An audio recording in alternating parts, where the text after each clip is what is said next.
யாரு மேல யாரு கீழே அப்படின்ற பாகுபாடெல்லாம் எப்போ நம்ம பார்க்க போறதே இல்லை. நம்மளை பொறுத்த வரைக்கும் நம்ம எல்லாருமே ஒண்ணுதான், நம்ம எல்லாருமே சமம் தான். அதனால என் நெஞ்சில் கொடி இருக்கும்.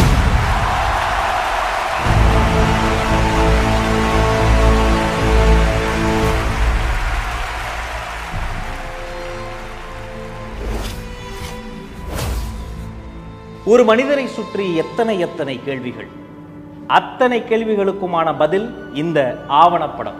சரித்திரத்தில் உண்மைகள் இருக்கும். இது முழுக்க முழுக்க ஒரு உண்மை சரித்திரம். தற்கால தமிழ்நாட்டின் ஒரு மாபெரும் அரசியல் எழுச்சியின் கதை. இது ஒரு வரலாறு, வெறும் வாழ்க்கை வரலாறு அல்ல. கோடிக்கணக்கான மக்களின் வாழ்க்கையை மாற்றப் போகிற மனிதரின் வாகை வரலாறு. மாற்று அரசியல் என்ற பெயரில் செய்யும் ஏமாற்று அரசியல் மத்தியில் உண்மையான ஒரு மாற்று அரசியலை முன்னெடுக்கும் மனிதரின் வரலாறு. எத்தனையோ சக்திகள் இருக்கின்ற போதும் அத்தனை சக்திகளையும் தாண்டி மக்கள் சக்தி துணையோடு இந்த தமிழ் நில பரப்பில் வெல்ல போகிற முதன்மை சக்தியாக வரப்போகிற மா மனிதரின் மகத்தான வரலாறு.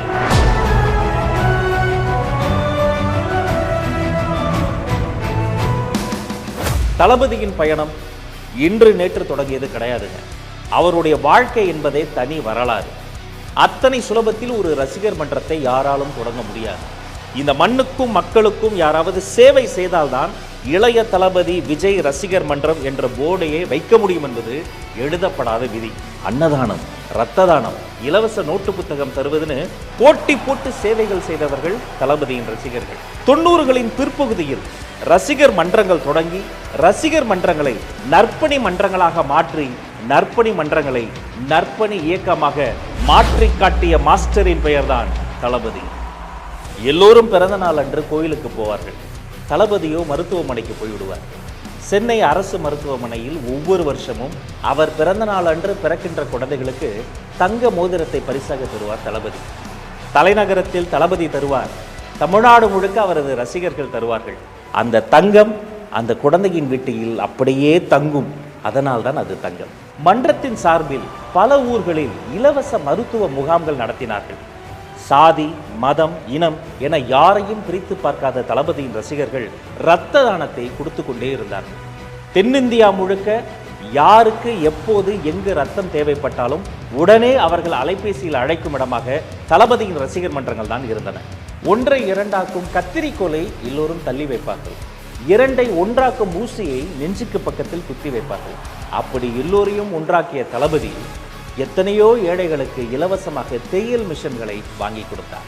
சுனாமி, குஜராத் பூகம்பம் போன்ற பேரிடர் காலங்களில் உதவிக்கரம் நீட்டினார் தளபதி. அதோடு உண்டியலை ஏந்தி தெரு தெருவாக அலைந்தார் தளபதி. அதை பார்த்து லட்சக்கணக்கான ரசிகர்களும் களத்தில் இறங்கினார்கள். களத்தில் இறங்கி உதவி செய்வது தளபதியின் டிஎன்ஏவிலேயே இருக்கிறது. 2004ஆம் ஆண்டு கும்பகோண தீ விபத்தில் பிஞ்சு குழந்தைகள் கருகி போயின. மடியில் வைத்து மகிழ்ந்த குருத்துகளை இழந்து விட்டோமே என்று தவித்து போனார் தளபதி. இனி இப்படி ஒரு விபத்து நிகழ்ந்துவிடக்கூடாது.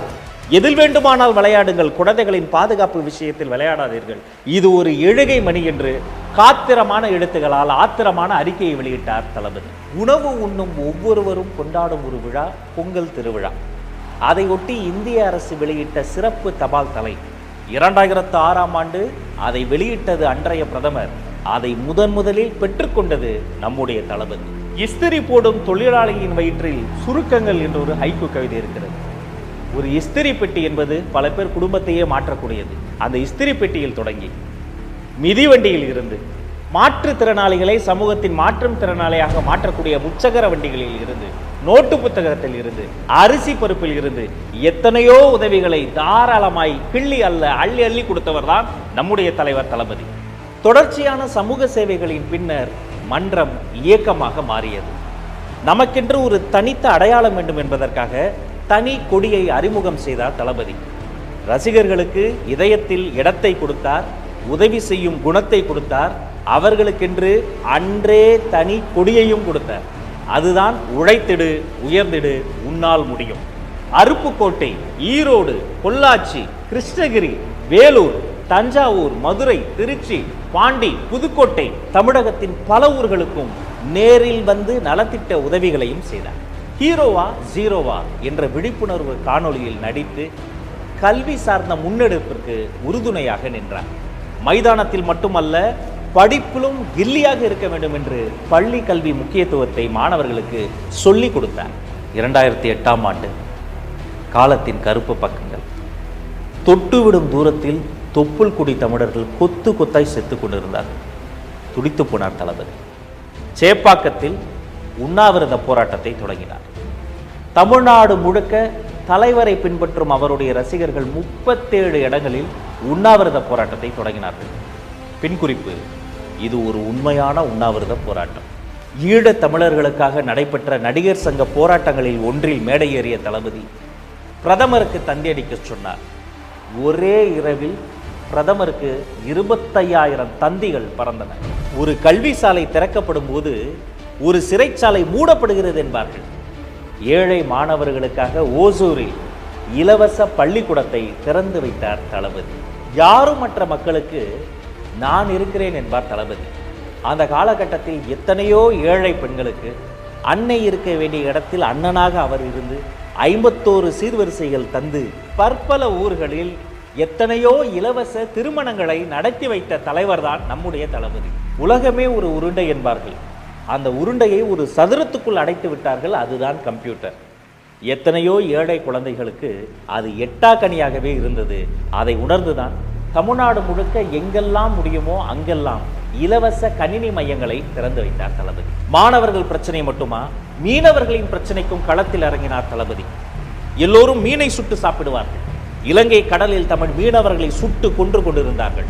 அதை கண்டித்து அதே ஆண்டு நாகப்பட்டினத்தில் பொதுக்கூட்டம் நடத்தினார் தளபதி. அந்த நாகப்பட்டினம் பொதுக்கூட்டத்தினுடைய தலைப்பு தெரியுமா? பனைமர படகு பாடையாகும் கொடுமை. அந்த கூட்டத்தில் தான் தளபதி பேசினார். புலியை முரத்தால் அடித்து விரட்டிய புறநானூற்று தமிழச்சியின் தாய்ப்பால் குடித்த பரம்பரையில் பிறந்தவர்கள் நாங்கள் புலி குட்டிகள் என்று உருமினார். அந்த காலகட்டத்தில் தான் தமிழ்நாடு சட்டமன்ற தேர்தல் வருகிறது. அன்றைய சூழலை அலசி ஆராய்ந்து துணிச்சலாக ஆளும் கட்சிக்கு எதிராக நமது இயக்கத்தின் சார்பில் பல்வேறு பணிகள் மேற்கொள்ளப்பட்டன.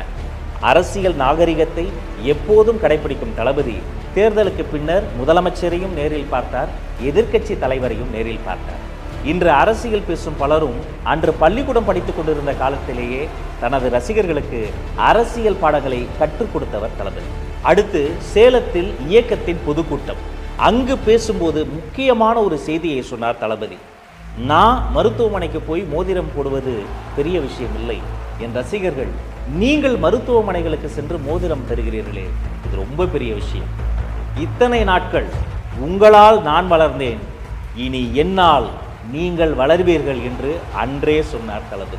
ஒரு பக்கம் படப்பிடிப்பு, இன்னொரு பக்கம் நலத்திட்ட உதவிகள் என்று தொடர்ந்து செயல்பட்டு கொண்டே இருந்தார் தளபதி. தானே புயலால் பாதிக்கப்பட்ட கடலூருக்கு நேரில் வந்து நிவாரண உதவிகளை செய்தார். தமிழ்நாட்டின் பல ஊர்களுக்கும் நேரில் சென்று மக்களை சந்திப்பது தளபதியினுடைய பழக்கம். மதுரைக்கு சென்று வேலாயுதம் படத்தின் பாடல் வெளியீட்டில் பங்கேற்றார். அன்றே கூடிய கூட்டத்தை பார்த்து திக்குமுக்காடி போனது காவல்துறை. நெஞ்சில் குடியிருக்கும் 2012ஆம் ஆண்டே கல்வி விருதுகள் கொடுத்து மாணவர்களை ஊக்கப்படுத்தினார். விளம்பரமே இல்லாமல் வேலைகளை செய்து கொண்டே இருப்பது தளபதியினுடைய வழக்கம். வெறும் சினிமா மட்டுமல்ல, தன்னுடைய ஒவ்வொரு அசைவிலும் சமூக கருத்தை ஆழமாக பதிவு செய்து கொண்டே வந்தார் தளபதி. தன்னை உருவாக்கிய சினிமா துறைக்கு சேவை வரி எத்தனை சுமையானது என்பதை உணர்ந்து அதை எதிர்த்து அன்றே பிரதமருக்கு கடிதம் எழுதினார் தளபதி. நண்பன் படத்தின் பாடல் வெளியீட்டு விழாவை கோவையிலும், கத்தி படத்தின் 50வது நாள் விழாவை நெல்லையிலும் நடத்தி அந்தந்த ஊர் மக்களை அந்தந்த ஊருக்கே போய் சென்று சந்தித்தவர் தான் தளபதி. சிவகாசி, திருநெல்வேலி, ஈரோடு, புதுக்கோட்டை, திருச்சி, மதுரை, விழுப்புரம், பாண்டிச்சேரி என தமிழகம் முழுக்க பல ஊர்களுக்கு நேரில் வந்து நலத்திட்ட பணிகளை செய்தவர் தான் தளபதி. டிமானிட்டைசேஷன், இதை அறிவித்த உடனே பலரும் சில்லறையை சிதற விட்டாங்க. எதையும் பொறுமையாக நிதானமாக அணுகக்கூடிய நம்முடைய தளபதி சில நாட்கள் பொறுத்திருந்து ஆராய்ந்து ஊடகங்களை சந்தித்தார். நோக்கம் சரியாக இருந்தாலும் அதன் தாக்கம் எவ்வளவு மோசமாக இருக்கிறது என்று துல்லியமாக சுட்டிக்காட்டினார். ஒரு நோக்கம் பெருசாக இருக்கும்போது அதுக்கான பாதிப்புகள் கொஞ்சம் இருக்க தான் செய்யும். ஆனால் என்ன ஒன்று, அந்த பாதிப்புகள் அந்த நோக்கத்தோடு அதிகமாகிடக்கூடாது அப்படின்றது தான் நம்ம பார்த்துக்கணும். நான் ஆச்சரியப்பட்டு வியந்து போகிற விஷயமே, எந்த பிரச்சனையிலும் எந்த காலகட்டத்திலும் இந்த மனுஷன் எடுத்த ஸ்டாண்ட் ஒருபோதும் தவறாக போனதே இல்லைங்க. மெர்சல் திரைப்படத்தின் தருணத்தை யாரால் மறக்க முடியும்? ஒரு மதிப்பிற்குரிய அரசியல் தலைவர், இவர் விஜய் அல்ல ஜோசப் விஜய் என்று சொல்லி புலனாய்வு புலியா மாறி ஆதார் கடையெல்லாம் வெளியிட்டார். அதே நாள் ஜோசப் விஜய் என்று பெயர் போடப்பட்ட லெட்டர் பேடிலேயே ஆமா நான் ஜோசப் விஜய் தான் என்று சொல்லும் விதமாக பதிலடி தந்தார் தளபதி. சினிமா என்பது ஒரு மொழி கலாச்சாரத்தினுடைய வெளிப்பாடு என்று தளபதியை ஆதரித்து மதிப்பிற்குரிய திரு ராகுல் காந்தி அவர்கள் ட்வீட் செய்தார். பனிநாடுகளில் மனிதனுக்கு துணையா வேட்டை நாய்கள் உண்டு, பாலைவனங்களில் மனிதனுக்கு துணையா ஒட்டகங்கள் உண்டு. எந்த துணை விலங்குக்கும் யாரும் விழாக்கள் எடுப்பதில்லை.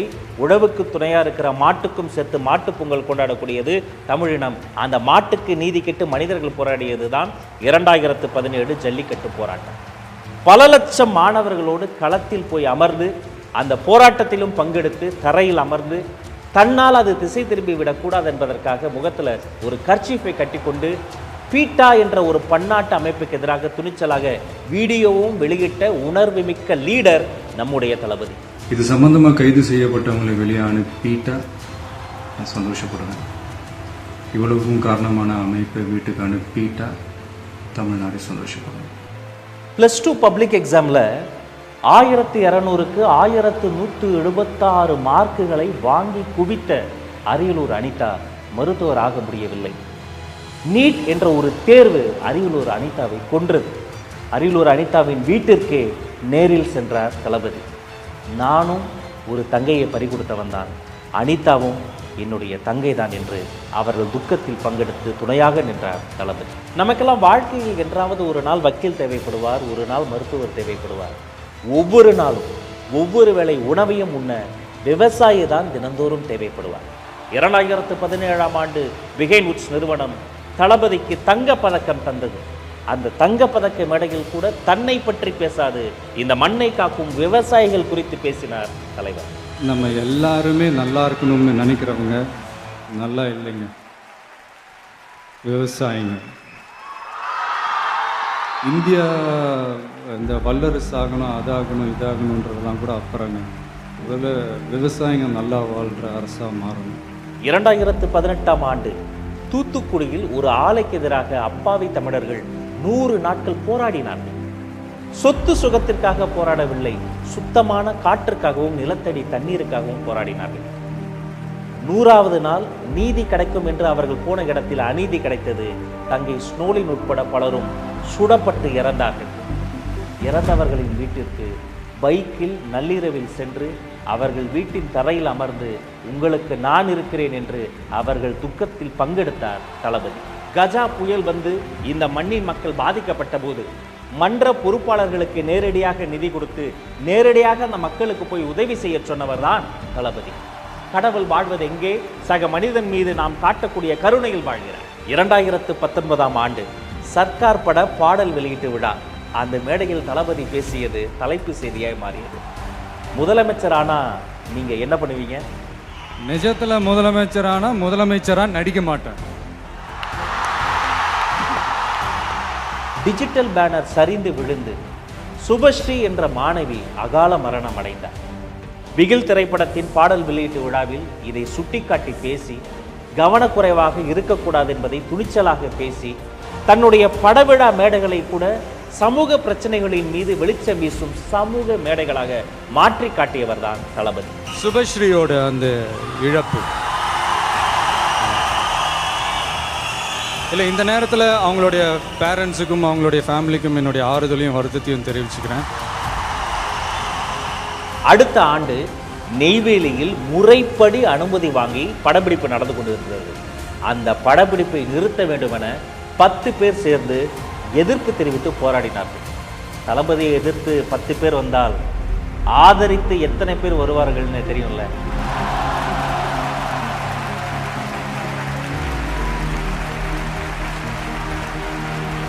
எதிர்ப்புகளாலும் விமர்சனங்களாலும் மேலும் மேலும் வளர்ந்த ஒரு இயக்கம் விஜய் மக்கள் இயக்கம். அடுத்து கொடிய கொரோனா பேரிடர் காலம் வந்தது. 1,30,00,000 ரூபாயை நன்கொடையாக வாரி வழங்கினார் தளபதி. பின்பு கேரளா பெரும் மழை புயலில் வெள்ளத்தில் மிதந்தது. லாரி லாரியாய் நிவாரணப் பொருட்களை அனுப்பி கேரள சகோதரர்களுக்கு கை கொடுத்தார் தளபதி. ஆண்டு 2021 ஊரக உள்ளாட்சி தேர்தல் நடைபெறுகிறது. தளபதி வரல பேசல, அவருடைய திருமுகத்தை ஒரு A4 ஷீட்டில் பிரிண்ட் அவுட் எடுத்து அதை காட்டி நமது தோழர்கள் சுயேட்சையாக போட்டியிட்டார்கள். 127 இடங்களில் வெற்றி வாகை சூடினார்கள். அந்த வெற்றியாளர்கள் புகைப்படம் எடுக்கிற போது கூட வென்ற அவர்களை நடுவில் உட்கார வச்சுட்டு ஓரமாக போய் அமர்ந்த உத்தமர் நம்முடைய தளபதி. அதன் பின்னர் தான் சட்டமன்ற தேர்தல் வந்தது. வாக்களிக்க சைக்கிளில் போனார் தளபதி. ஒரு சைக்கிள் பயணம் இந்தியாவின் தலைப்பு செய்தியாய் மாறியது. ஒவ்வொரு கட்சியும் அவருடைய பெயரை சொல்லி தங்களுக்கு விளம்பரம் தேடிக்கொண்டார்கள். ஆனால் விளம்பரத்தில் அல்ல, களத்தில் கவனம் செலுத்தினார் தளபதி. தன்னை நம்பிய ரசிகர்களை ஒவ்வொரு காலகட்டத்திலும் சரியாக முறையாக அரசியல்படுத்திக் கொண்டே வந்தார். அதை கவனிக்க தவறியது அடுத்தவர்களின் அறியாமை.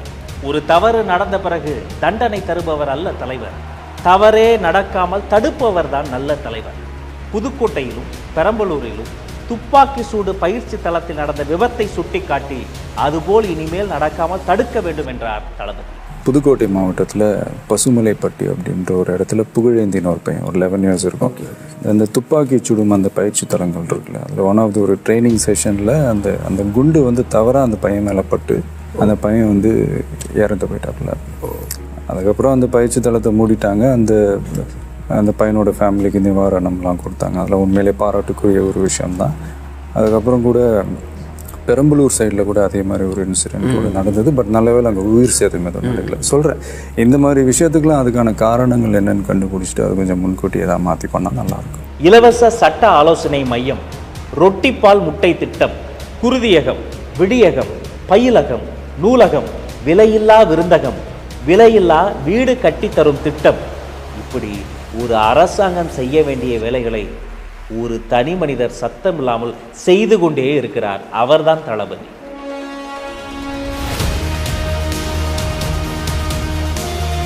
மாணவர்களுக்கு கல்வி விருதுகள் கொடுப்பதற்காக உலகத்திலேயே ஒரு தலைவர் 14 மணி நேரம் தொடர்ச்சியாக நின்றார் என்றால் அதுதான் தளபதி.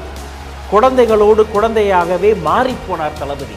நல்ல மதிப்பெண் வாங்கினா அவரை நேரில் பார்த்து தொட்டு பரிசு வாங்க முடியும் என்ற நம்பிக்கையை விதைத்தவர் தளபதி. அவர் யாரோ தலைவர் கிடையாது, எங்க அண்ணன், நம்ம தளபதி என்று குழந்தைகள் கொண்டாடினார்கள். நீ படிக்கவே கூடாது என்று நாங்குநேரியில் ஒரு மாணவனின் கைகள் வெட்டப்பட்டனவே, அந்த வெட்டப்பட்ட கைகளை நேரில் வரவழைத்து பரிசு கொடுத்து, தம்பி நீ இன்னும் படி, பெரியாரை படி, அம்பேத்கரை படி என்று மாணவர்களை நல்வழிப்படுத்துகிற தலைவர் நம்முடைய தளபதி. நெல்லை மாவட்டமே மழை வெள்ளத்தில் மூழ்கிய போது அங்கு நேரில் சென்று நிவாரண பணிகள் செய்தார் தளபதி. ஒரு பக்கம் நெல்லை மாவட்டம் மழை வெள்ளத்தில் மூழ்கியது, இன்னொரு பக்கம் தளபதி மக்களின் அன்பு வெள்ளத்தில் மூழ்கினார். இப்படி நீண்ட நெடிய காலம் சமூக சேவை செய்து அரசியல் களத்தில் பயணம் செய்து தன் தொண்டர்களை பக்குவப்படுத்தி அவர்களை இன்னும் பலப்படுத்தி தன்னுடைய உச்சத்தில் இருந்த ஒரு இடத்தை தாண்டி மக்களுக்கு நல்லது செய்ய வேண்டும் என்பதற்காக தளபதி விஜய் களத்தில் குதித்த நாள் பிப்ரவரி 2, 2024 விஜய் மக்கள் இயக்கம் தமிழக வெற்றி கழகமாக உருமாறியது. பொதுக்குழு செயற்குழு கூடி பேசி புதிய கட்சியாக, புதிய சக்தியாக இந்தியாவில் பதிவு செய்யப்பட்டது. இணையமே ஸ்தம்பித்து போகின்ற வகையில் இளைஞர்களும் குடும்ப தலைவிகளும் பெண்களும் தமிழக வெற்றி கழகத்தில் தங்களை உறுப்பினர்களாக சேர்த்து கொண்டார்கள். உலகமே ஆவலோடு எதிர்பார்த்து காத்திருந்த தமிழக வெற்றி கழகத்தின் கட்சி கொடியை தளபதி அறிமுகம் செய்தார். வாகைப்பூ சூடி இரட்டை போர் யானைகள் கம்பீரமாக நிற்கும் தாவேக்கா கொடியை ஒரு குழந்தையை போல கையில் ஏந்தி காட்டினார் தளபதி. அந்த குழந்தைதான் வீதிதோறும், தமிழ்நாட்டின் வீடுகள் தோறும் பட்டொலி வீசி என்று பறந்து கொண்டிருக்கிறது. சேலம் அருகே கட்சியின் பொறுப்பாளர்களுக்கு ஒரு நாள் அரசியல் பயிலரங்கம் நடத்தப்பட்டது. பயிலரங்கத்தில் அவர்கள் எப்படி இருந்தார்கள்? பயிலரங்கத்தில் பங்கேற்ற தொண்டர்கள் இராணுவ கட்டுப்பாட்டோடு இருந்தார்கள் என்று உரக்க சொல்லினார்கள் ஊடகங்கள். புதுச்சேரி சிறுமிக்கு நடந்த பாலியல் வன்கொடுமை முதல் ஒன்றிய அரசின் பட்ஜெட் நிறைக்குறைகள் வரை பேசினார். கள்ளக்குறிச்சியில் கள்ளச்சாராயத்தால் அப்பாவி மக்கள் கொத்து கொத்தாய் செத்து உயிருக்கு போராடிய களத்திற்கே நேரில் வந்து பார்த்து ஆறுதல் கூறினார். சிங்கத்தின் குகைக்கே சென்று சிங்கத்தை சந்திப்பதைப் போல தந்தை பெரியாரின் பிறந்த நாள் அன்று பெரியார் திடலுக்கே சத்தமில்லாமல் சென்று பெரியார் சிலைக்கு மரியாதை செய்தார் தளபதி. நமது முதல் மாநில மாநாடு, கழகத்தின் கொள்கை திருவிழா, 50 கொள்கை தலைவர்களை அறிவித்து அரசியல் உலகத்தை அதிர வைத்தார் தளபதி. தமிழ் நிலப்பரப்பில் பெண் தலைவர்களை கொள்கை தலைவர்களாக பிரகடனம் செய்து வந்த ஒரே கட்சி தமிழக வெற்றி கழகம். காசு கொடுத்து பிரியாணி கொடுத்து கூடிய கூட்டம் அல்ல, அன்பு கொடுத்த தளபதிக்காக லட்சக்கணக்கில் திரண்ட கூட்டம். This is a mass gathering, not for cash, but for a good cause. வெறும் மேடையில் இருந்தல்ல, இதயத்தில் இருந்து பேசினார் தளபதி. இதயங்களோடு பேசினார் தளபதி. அந்த மேடை பேச்சை பார்த்து பல அரசியல் கூடாரங்களுக்கு குளிர் ஜுரமே வந்துவிட்டது.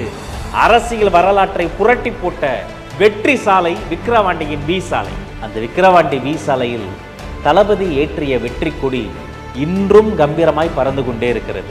எனக்கு தெரிந்து ஒரு அரசியல் கட்சி கொடி அங்கு பறக்கிறது. ஆனால் அந்த பக்கத்தை கடந்து போகிற பொதுமக்கள், பாமர மக்கள் அங்கு நின்று ரசித்து ஒரு புகைப்படத்தை எடுத்து செல்கிறார்கள் என்று சொன்னால் அந்த கொடி விக்கிரவாண்டியில் மட்டுமல்ல, தமிழக மக்களின் இதயங்களில் பறந்து கொண்டிருக்கிறது. ஒரு நல்ல தலைமை பண்பு என்பது தவறை சுட்டி காட்டுவது மட்டுமல்ல, தக்க சமயத்தில் மக்களை அரவணைப்பது.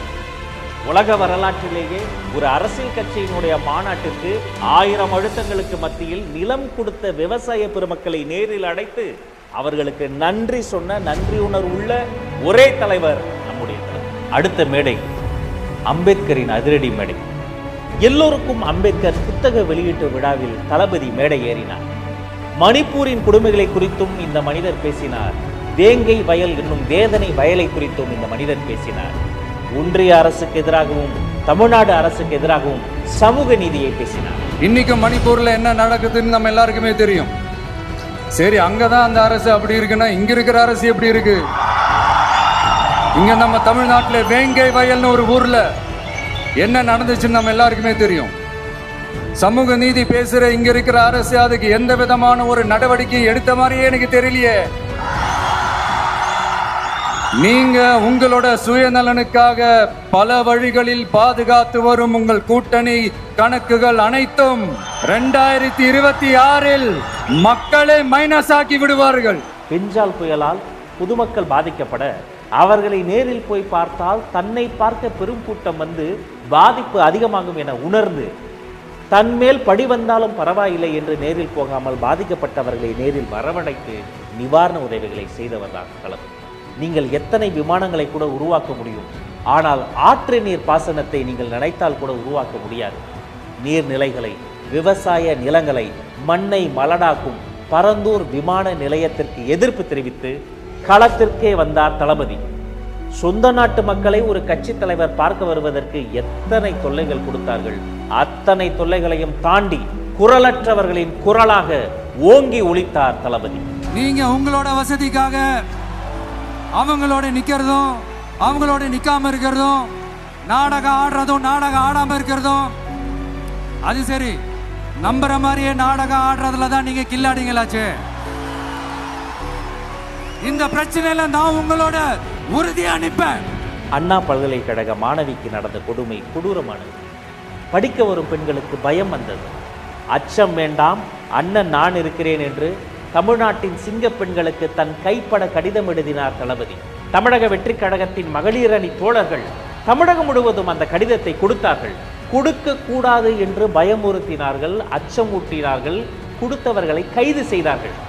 மனிதாபிமானம் இல்லாமல் அடைத்து வைக்கப்பட்ட நமது மகளிர் அணி தோழர்களுக்காக தானும் முன்வந்து கைதாகி அவர்களோடு நின்றார் பொதுச் செயலாளர் அண்ணன் ஆனந்த். தமிழகமே பரபரப்பானது. நமது படைபலத்தை நன்கு உணர்ந்தவர்கள் அன்றே அனைவரையும் விடுதலை செய்தார்கள். சீர்குலைந்துள்ள சட்டம் ஒழுங்கு, பெண்களினுடைய பாதுகாப்பை அனைத்து இடத்திலும் உறுதி செய்வது, தரப்படாமல் இருக்கிற தமிழ்நாட்டிற்கு தேவைப்படுகிற புயல் நிவாரணத்தை முழுமையாக தருவது உள்ளிட்ட கோரிக்கைகளை வலியுறுத்தி கவர்னர் மாளிகைக்கே சென்று மனு கொடுத்தார் நம்முடைய தலைவர். தளபதி அவர்கள் இந்தியாவின் அனைத்து முக்கிய தலைவர்களையும் நேரில் சந்தித்தவர். அன்றைய பிரதமர் மன்மோகன் சிங்கையும் சந்தித்தவர், இன்றைய பிரதமர் நரேந்திர மோடி அவர்களையும் சந்தித்தவர். எதிர்க்கட்சி தலைவர் ராகுல் காந்தியை சந்தித்து நட்பு பாராட்டியவர். தென்னிந்தியாவின் முக்கிய முதலமைச்சர்கள், எதிர்க்கட்சி தலைவர்கள், அனைத்து கட்சி தலைவர்களையும் நேரில் பார்த்து நட்பு பாராட்டிய அரசியல் நாகரிகத்தின் உச்சம் தலைவர் தளபதி. ஜனநாயக முறையில் எங்களை நம்பி பதவிகளை அல்ல பொறுப்புகளை கொடுத்தார் எங்கள் ஜனநாயகன். மன்ற நிர்வாகி, மருத்துவர், மாற்றுத்திறனாளி, ஆட்டோ ஓட்டுநர் என அனைவரும் மாவட்ட செயலாளராக இருக்கக்கூடிய ஒரே கட்சி தமிழக வெற்றி கழகம். இது ஓராண்டின் நிறைவல்ல, இன்னும் வரப்போகும் 100 ஆண்டு வரலாற்றின் தொடக்கம். நேற்று வந்தவர் அல்ல, காலம் காலமாய் களப்பணி செய்தவரின் வாழ்க்கை. ஊர் ஊராய் அலைந்து மக்கள் நல பணிகளை செய்தவரின் உண்மையான வரலாறு. குரலற்றவர்களின் குரலாக ஒலித்தவரின் கொள்கை கூட்டம். கோடிக்கணக்கான மக்களுக்கு நன்மை செய்தவருக்காக கோடிக்கணக்கில் தொண்டர்கள் திரண்டிருக்கும் கொள்கை குடும்பம். இது வெறும் ஆவணப்படம் அல்ல, சத்தமில்லாமல் சாதனைகள் செய்த தளபதி விஜய் என்னும் சரித்திரம்.